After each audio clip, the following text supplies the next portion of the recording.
ബീഹാറിലെ മുസാഫർപൂരിൽ നിന്ന് കേൾക്കുന്നത് ഒരു കുടുംബത്തെയാകെ വിറപ്പിക്കുന്ന തുടർച്ചയായ കൊലപാതകങ്ങളുടെ ഞെട്ടിക്കുന്ന വിവരങ്ങളാണ്.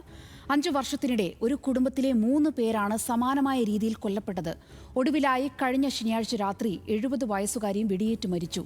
സംഭവത്തെക്കുറിച്ച് അന്വേഷിക്കാൻ പോലീസ് പ്രത്യേക അന്വേഷണ സംഘത്തെ രൂപീകരിച്ചു.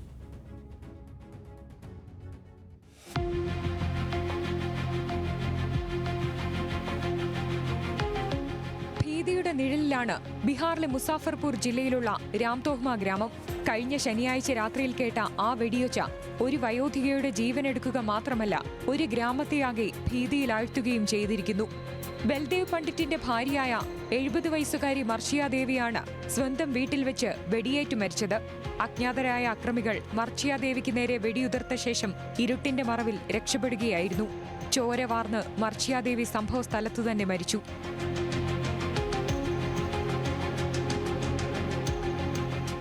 എന്നാൽ ഇതൊരൊറ്റപ്പെട്ട കൊലപാതകമല്ലെന്നാണ് ഞെട്ടിക്കുന്ന യാഥാർത്ഥ്യം.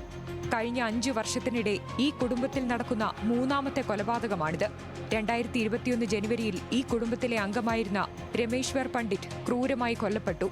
കൃത്യം 3 വർഷങ്ങൾക്ക് ശേഷം 2023 ഡിസംബറിൽ മർഷിയ ദേവിയുടെ പേരക്കുട്ടിയുടെ ഭാര്യ സുനിതാ ദേവിയും കൊല്ലപ്പെട്ടു.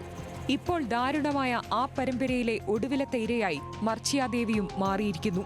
തുടർച്ചയായി ഒരേ കുടുംബത്തിലെ അംഗങ്ങൾ കൊലക്കത്തിക്കിരയാകുമ്പോഴും കൃത്യമായ ഒരു സൂചന പോലും പോലീസിന് ലഭിച്ചിട്ടില്ല. കുടുംബാംഗങ്ങൾ തമ്മിലുള്ള തർക്കങ്ങളോ വ്യക്തിവൈരാഗ്യമോ വസ്തുതർക്കങ്ങളോ നിലവിലുള്ളതായി പ്രാഥമിക അന്വേഷണത്തിൽ തെളിഞ്ഞിട്ടില്ലെന്നാണ് മുസാഫർപൂർ പോലീസ് വ്യക്തമാക്കുന്നത്.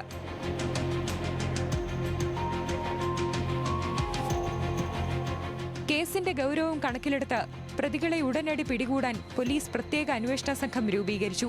3 കൊലപാതകങ്ങളും തമ്മിൽ എന്തെങ്കിലും ബന്ധമുണ്ടോയെന്നാണ് പോലീസ് ഇപ്പോൾ പ്രധാനമായും പരിശോധിക്കുന്നത്. വീണ്ടും ഒരു അക്രമം ഉണ്ടാകാതിരിക്കാൻ ഗ്രാമത്തിൽ വൻ പോലീസ് സന്നാഹത്തെ വിന്യസിച്ചിട്ടുണ്ട്. National desk, news Malayalam.